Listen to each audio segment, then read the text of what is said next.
Welcome back to the Death Readiness Podcast. I'm your host, Jill Mastroianni. Before we begin today's episode, I want to ask a small favor. My goal is to keep this podcast free and accessible to anyone who wants to better understand estate planning, family legacy, and preparing for what comes next. And there's one small thing you can do to help support that mission. First, just by listening, you're already helping. So thank you. Engagement helps platforms recommend the Death Readiness Podcast to others, and every single listen counts. If you've found value in this podcast, please take a moment to follow it. That simple tap on the follow button tells the platform, hey, this matters. On the Apple Podcasts app, it's the check mark in the upper right corner of your phone. On the Spotify app, it's the follow button just beneath the square podcast image. Thank you for taking a moment to do that. I really appreciate it. Now, today's episode is a little different. We've had some technically heavier episodes recently, and I wanted to give you a break from that. Sometimes when we get deep into the legal mechanics of estate planning or end-of-life care, we lose sight of why it matters in the first place. It matters because we care about each other, not just about who we are today, but who we've been, who raised us, shaped us, cheered for us, challenged us. Today's episode focuses on family podcasts. I'll be sharing an example from my own family, the first episode of the Mastroianni Family Podcast, and walking you through how to create your own family podcast. It's simpler than you might think, and it's a beautiful way to preserve stories, voices, and connections across generations. My daughter, April, and I asked my father if we could interview him. You might remember my dad, Carmen Mastroianni, from episode 7, in which he talked about his journey raising my older brother, Dan, who was born with Down syndrome in 1977. That episode was the most popular episode by far. Turns out people love Carmen.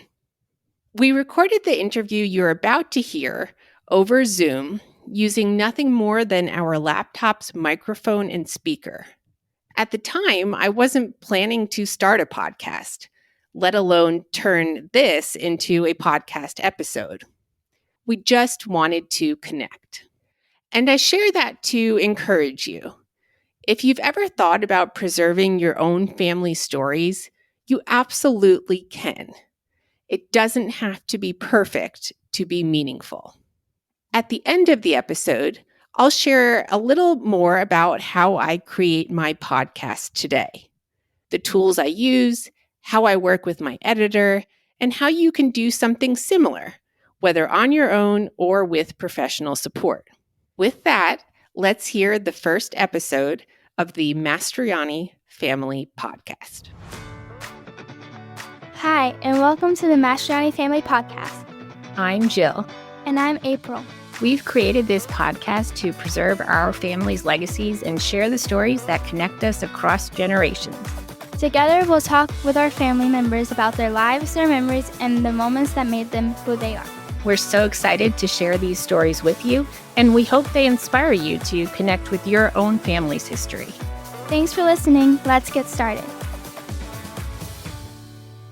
Hi, and welcome to the first episode of the Mastroianni Family Podcast. I'm Jill. And I'm April. Today, we're sitting down with my dad, Carmen Mastroianni. Carmen has so many amazing stories to share. In this episode, we're focusing on two big parts of his life: growing up in Schenectady, New York, and his time serving in the Vietnam War. My dad has always been a storyteller, and it's been such a gift to capture these memories. From his childhood adventures in Schenectady to the life-changing experiences he had during the Vietnam War, his stories are full of wisdom, humor, and heart. We're so excited to share this conversation with you. It's like stepping back in time and learning about a piece of our family history firsthand. Let's dive in and hear from the man himself, my dad, Carmen Mastroianni. All right. So exciting, April. So we both have some questions that we're going to ask you. You can answer however you want, or you cannot answer. Okay. Could you tell us a little bit about what it was like growing up in Schenectady, what your childhood was like? Yes. I was a busy kid. I was in the Boy Scouts. I was an altar boy. I played Little League. I loved to ride horses, worked at a horse farm. I taught people how to ride. I took people out. The summers, I'd work all night in my father's bakery. I'd go in around 10 o'clock and work to 8 o'clock in the morning. And then I go home and I sleep for 3 hours and I get on my bike and I rode to the stable. And I worked in the stable until night. And then my mother would pick me up. I'd throw the bike in the car and I go home and start the whole routine all over again. I was in a public school system up through 8th grade.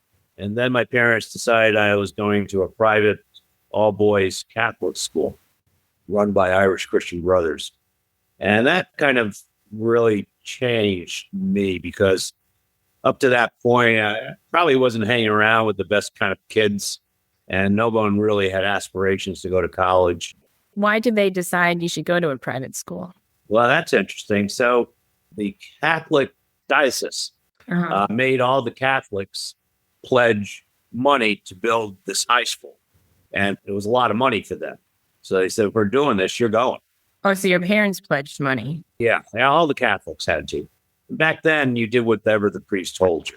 They were very devout Catholics. So they said, okay, they did it. And then they said, you're going. So I walked into the school in 9th grade with my arm in a cast because I had gotten thrown from a horse that summer, broke my wrist. Didn't really know anybody and started my 4 years of Bishop Gibbons. And they didn't send you there because they had aspirations that you would go to college and that would be a better place? I don't think so. And then I did well there, but I didn't know anything about college. So I got sick my senior year. I was working at Stewart's and I got hepatitis around Halloween of my senior year. And I was home right through January. And then when I got back to school, everyone had their college acceptances. And I didn't even apply to anybody. My mother had a friend whose son went to St. John's. And his name was Ronnie DeAngelis. She came over one day with an application and sat me down to fill it out. And then Ronnie took me down there to show me around and introduce me to, they didn't have dormitories, so I had to rent a room in a house, Mrs. Pizer. So St. John's accepted me and I went. And that was my beginning of my college life. So how did you pay for college? I had a Regent scholarship. So I rented a room for Mrs. Pizer. And I think it was $10 a month or a week. I forget. Anyway, my mother would send me $13 a month. $10 would go to Mrs. Pizer. And $3 was what I used to live on. That must have been a week. So I did extremely well my freshman year. I think I was ranked number 1 in my class. Then I came home for the summer and I worked in a laundry at a nursing home all summer. And that was interesting. And then I went back for my sophomore year and I pledged for a fraternity. So my social life in high school was pretty much non-existent. And my social life, my freshman year in college was pretty much non-existent. But once I got into a fraternity, it immediately changed my social life to a very active social life. And then what was unusual, so I pledged for a fraternity. It was a national business fraternity called Alpha Kappa Psi. And that same year, because they had a lot of people graduating, the same year I was elected president. Your sophomore year? Yeah, I took office in my junior year. So at the end of my sophomore year, they had elections. And I ran against a couple other guys who were juniors going into their senior year, and I won. So now I'm president of this fraternity, and the owner of a local bar that catered to the fraternities and sororities, he wanted some of the presidents to work there. So, you keep the fraternities and sororities coming. So I started bartending there, and then I started making money, so my mother didn't have to send me any more money. So I pretty much took care of myself from then on in. That and the Regent scholarship, it wasn't that expensive back then. Oh, I had student loans. I borrowed the most I could borrow back then, and that was $10,000. And I remember for 10 years, I paid back $45.45 a month until that was paid off. What did you think you were going to do when you graduated from college? So I was a business major, and I had no idea what I wanted to do. It was an awkward period. And I'll tell you a little story. 52 years ago, on the 20th, November 20th, my best friend Donnie got killed in Vietnam. So I was supposed to graduate in 1968, and Vietnam was front and center in all our minds back then. So I decided to reduce my credits and stay an extra year in hopes that the war would be over. So in the beginning of 69, now Donnie was a year younger than I, so he was normally going to graduate in 69, and I'm going to be a 5-year guy. Was he in your fraternity? Yes. And we're very close friends. So we don't know what to do. We're going to graduate in June of 69. Everyone's getting killed in Vietnam. I mean, Vietnam was a very big deal. It was a real war, and we were losing a lot of young men. Were other people delaying graduation to see if they could avoid? Yeah, here were your options. You could go in the reserves, but there was no room in the reserves. You could join, but that meant you would have to spend 3 or 4 years in the military. You could take your chances on being drafted, or you could go to Canada. And a lot of guys went to Canada, and they eventually were given amnesty. But at that point in 1969, I'm saying, well, if I go to Canada, I may never be able to come back to the United States.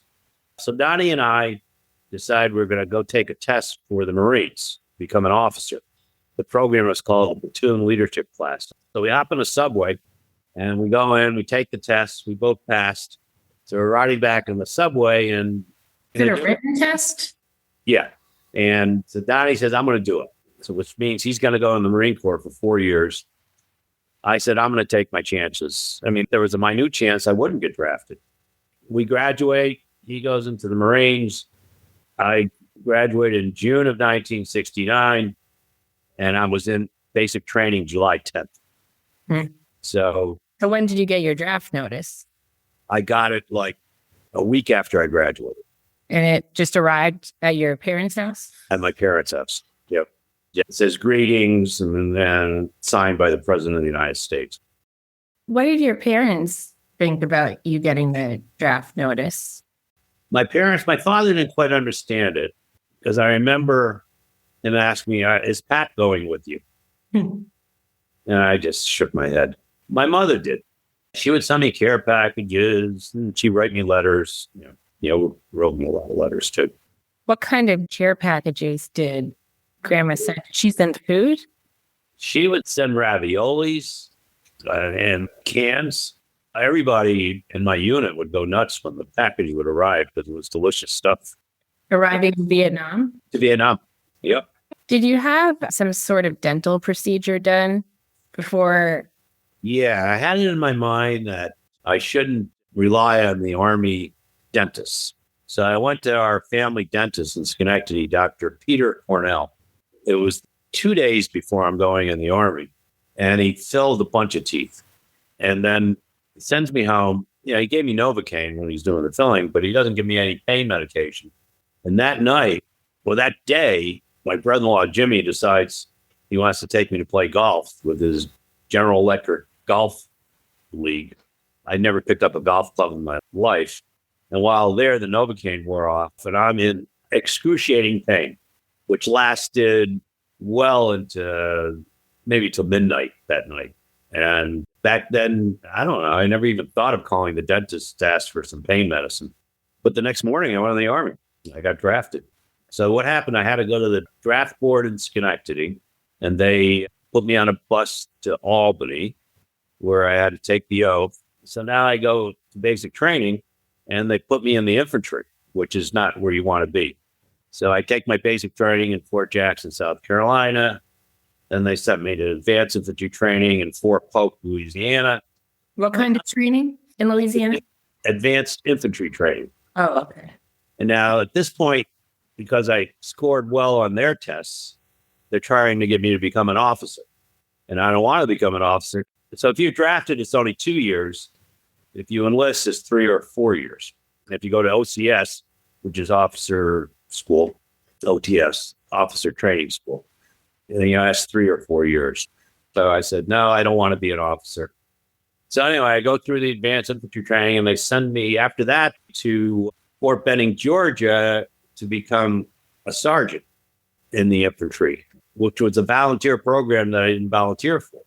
So I said, I really didn't volunteer. I don't want to be here. I was becoming a little bit difficult for them to manage. How are you becoming difficult? Well, let's say in the morning, you all get in formation. And then you raise your hand and you say, I'm sick. And you have to go to the infirmary. And I learned if you rub the thermometer on your pants, you can get a temperature. You can get it up to a temperature level. These kinds of things, what I was doing. Finally, they said, all right, we've had it with you, Mastroianni. You're going to Vietnam. How did you feel when you learned that you were being drafted? Not good. Not good. I got drafted and I got put in the infantry and, sent to Vietnam. We have one question before we get there. Like preparing to leave for Vietnam? It was scary. And the funny thing, April, that happened to me in the military was that I had a drill sergeant, Sergeant Jennings. He was a big Southern guy and intimidating. And I was big then because I had gained a lot of weight my last couple of years in college. And he was always on my back to run faster and everything. But he couldn't pronounce my name. And he called me Macaroni. He turned out to be a nice guy. I got to know him. And everyone starts calling me Macaroni. And Macaroni was my nickname throughout my entire military career. No one ever called me Macaroni before or since. Yeah. So I explained to you what happened in the States. And I finally get my orders for Vietnam. So I get to Vietnam and I land in Cam Ranh Bay, which is the southern tip of Vietnam. And they needed guys in the infantry to pull guard duty. So every night I'd have to go out to a bunker and, you set up your machine gun. They had these things called Claymore mines, and you'd be there. I think it was like 4 hours on and 1 hour off. But you get a day off every now and then. What were you looking for? The enemy. What would you do if you saw the enemy? Well, if they attacked, we'd have to shoot. But what we would do, we call, and this happened a couple times. So, we're there in the bunker. If we felt like there was activity, if we saw someone in front of the bunker, every 3 bunkers had a headquarters tower. And we tell the tower there's activity in front of us. I'm in bunker number 3. And they call in the gunships, the helicopter gunships, Cobras. And they would spray the area with machine gun fire. Oh, wow. And this would happen on a fairly regular basis. So I stayed there for about 2 weeks. And then they sent me to the 101st Airborne Division. Now, I'm pretty worried because this is where all the action is, and I'm in the infantry. So when you go into a new unit, you go through personnel and you go through finance. And as I was going through finance, I apparently scored extremely well on the test they gave me. And the guy who was processing me into finance for the 101st Airborne Division said, wow. He says, we could really use you in finance. He says, let me see if I can get the colonel to meet you. So he brings me to the colonel's office, the sergeant major's there. And I said, yeah, we could really use you in finance, but it's almost impossible to pull someone out of the infantry. So I went off and played war for, it's a long time ago. It just seems like weeks, maybe a month. And then one day a helicopter came and said, you're being transferred to finance. Oh. Saved my life. What did that look like if you're in finance? You're still in Vietnam? Oh, I'm in Vietnam. I'm still in Vietnam in the 101st Airborne Division. Every 3 days, I'm pulling 24-hour guard duty.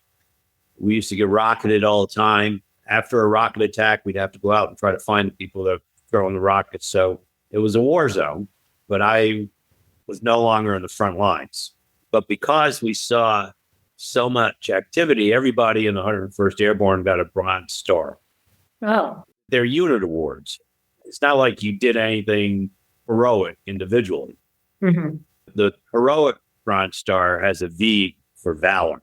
Okay. But I think what I got was just a unit award. Do you actually have a tangible Bronze Star? I do. It's upstairs. So next to the pool table, there's two black cases. There's two medals. One's the Bronze Star, and I don't know, they gave me a medal for something else. And then on top of that, I have a silver bracelet, which is Donnie's POW bracelet. Because Donnie was shot down on November 20th, 1972. He was in a plane, and he was the co-pilot. And they got hit by enemy fire, and the pilot hit the ejection mechanism, which is supposed to be fail-safe. Either the pilot or co-pilot hit the ejection mechanism, you're both supposed to eject. Mm-hmm. They rescued the pilot. They never found Donnie or the plane. So Mom and I were living in Queens, and I'm best man for his wedding, and I'm godfather for his first child. So that's how we were really close. So he got married before He got married before he went in. So prior to graduation, he got married. And I was best man. And so now I'm in Vietnam, but I take my R&R to go to Hawaii, and Mom came and met me. And he was stationed there with Joanne, his wife, and two kids. And we spent the whole week with them.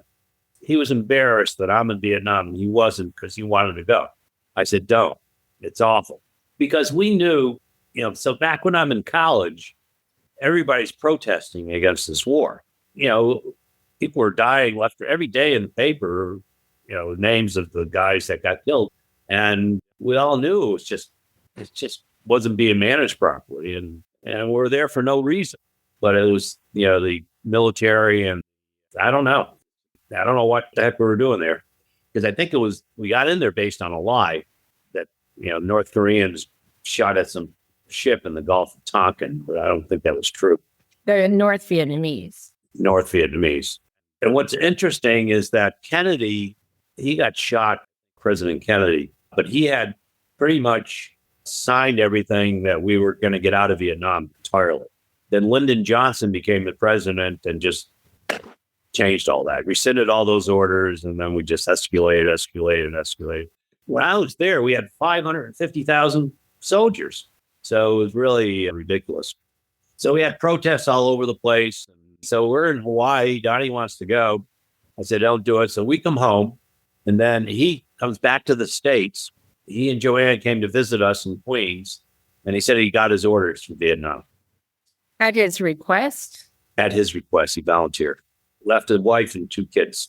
At this point, he said he wanted to make a career in the military. He was a captain. So then on November 20th, 1972, he got shot down. And for years, he was considered a POW, a prisoner of war. And we had these bracelets. And that's upstairs on the top of my Bronze Star. So if you want to Google Captain Donald Brewer, it'll give you a little story about him. He was a nice guy. How did you find out that he disappeared? So I come home from work. We're out of Vietnam and just a civilian. Yeah, I'm working now in Manhattan, living in Queens. I come home and Joanne calls, hysterical, and said, Donnie's been shot down. He was actually shot down over layups. So I went to her house. How old were the boys? They're probably like 7 and 5. They're little kids. So his parents were there, his sister. It was really sad. But they think he's alive. And they had to live with that until, I guess, after a certain number of years, they said they declared him dead. They did send people. And if you're interested, right there on that desk was a letter from his sister-in-law bringing me up to date on everything that took place. Because we tried to find all these MIAs, the military did. And they sent a crew into the area where they thought he was shot down. And somehow they found his seat, the plane seat, but they never found him. Was the seat still in the plane? No, it was just out in the field. So I don't know. What's it like returning to the U.S. after the war? You're asking very good questions. So now when somebody comes home from Afghanistan or Iraq, it's thank you for your service. You've heard people say that, right? Thank you for your service. Vietnam was such an unpopular war that they population took it out on the soldiers, not the politicians. So when I came home and I landed in Seattle, Tacoma, Washington, Fort Lewis, I think it was. And then from there, I flew to JFK. I was treated with disdain in Were the you your airport. Army uniform? Yeah, I had my uniform. I didn't have anything else. And in the airport, on the plane, it was just awful. The stewardesses would, it was disdain would be the right word. So I come home, and now I have to find a job. And it was through Mom's father that I got my first job. Where did you go to live? Well, and lived in the basement of Pat's parents' house, Mom's parents' house. And then we got an apartment. I was in the apartment until we got married. Okay. Bayside, Queens. It wasn't fun coming home from Vietnam, April. How do you think that Vietnam and your experience there shaped your life afterward? I don't know. I have very good coping skills, and I really don't think it affected me that much. I'm grateful that I got through it and I had a couple close calls. I always felt that I did have a guardian angel looking after me because a lot of guys didn't come home. Mm-hmm. But I don't think it really affected me. It was just, I was annoyed. Some of my friends that didn't have to go for whatever reason, they had a 2-year head start on me in terms of working and all that. But, then I started. My first job was $7,500 on 59th Street and Madison Avenue, mine hired commercial, which is a subsidiary of CIT. And that was the job that Mom's father helped you get? Yes. So I came home in February of 71, got the job. We got married in July of 71. And then I think I stayed there for a couple of years. I did very well. I kept getting all these awards.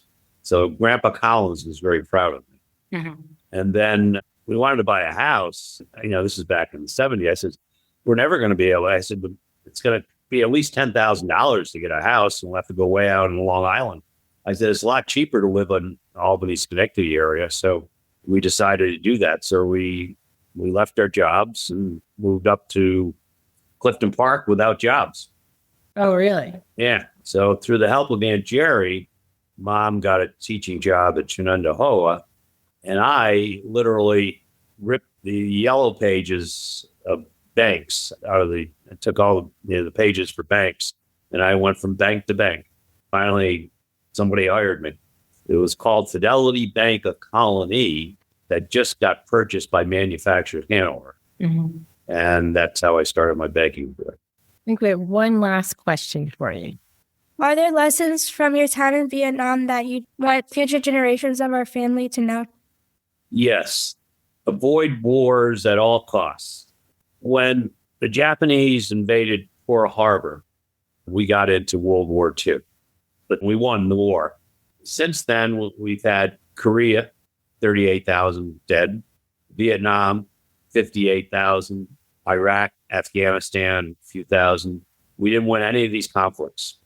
And unless there's a very good reason and you have a strategy and your country is threatened, avoid war at all costs. It's awful. It's awful. And we haven't won anything since World War II. I'll tell you, I was thinking about this the other day. Alyssa was a swimmer, and I took her to a meet in West Point. Mm-hmm. And during intermission, the walls in the lobby were filled with young West Point graduates who had died in Vietnam. These are the brightest and the best, and they all died. So avoid war at all costs. That's the lesson. Dad, thank you so much for sharing your stories with us today. It means the world to us to hear about your childhood and your experiences during the Vietnam War. Your memories are such an important part of our family's history. Thanks, Carmen. It was so nice to talk to you. And to everyone listening, we hope you enjoyed this conversation as much as we did. Thanks for being here, and we'll see you next time on the Mastroianni Family Podcast. Thanks for joining us on the Mastroianni Family Podcast. We hope you enjoyed today's conversation and that it brought you closer to our family story. If you like what you heard, share it with someone you care about. And remember, your story matters. Take some time to share it with the ones you love. We'll see you next time. That's a wrap on the very first episode of the Mastroianni Family Podcast. Now that you've heard an example of what a private family podcast can sound like, I'd love for you to consider why you might want to start one of your own. Sharing stories and life lessons is a powerful way to keep family members connected across generations and distances in a way that social media just can't replicate. A family podcast can document traditions, values, and experiences. It invites multiple voices and perspectives. And if you're using audio only, no lights, no cameras, just real conversation. If you'd like to start your own family podcast, you'll need a few basic tools to get started, including cover art. I created mine using Canva. It's the square image that shows up when you're listening to a podcast, and the free version of Canva works perfectly for this. As for the equipment, don't let the tech side overwhelm you. I'll link everything I use in the show notes. I don't have a soundproof studio. I record most episodes from the living room of our 800 square foot house. I send our 3 dogs to my daughter's bedroom. Sometimes I pause a recording to remind them that I'm working. For virtual interviews, I use Riverside, which records each participant locally and uploads tracks progressively. That way, poor internet doesn't affect the audio quality. I record with an ATR 2100X microphone, which is about $50, and a foam windscreen, which is about $5. My subscription at Riverside costs about $30 a month. To host and distribute the podcast, I use Simplecast for $15 a month. I upload the audio and Simplecast distributes it to Apple Podcasts, Spotify, YouTube, and other platforms. You can also choose to make your podcast private so that it's only available to family members. When I record in person, I use a Zoom PodTrack P4, which is about $170, and a second microphone and foam windscreen. And the most valuable tool I have? My editor, John Gay. John is based here in Metro Detroit, but he works with clients anywhere. You can find him at jagindetroit.com, and I'll include his information in the show notes.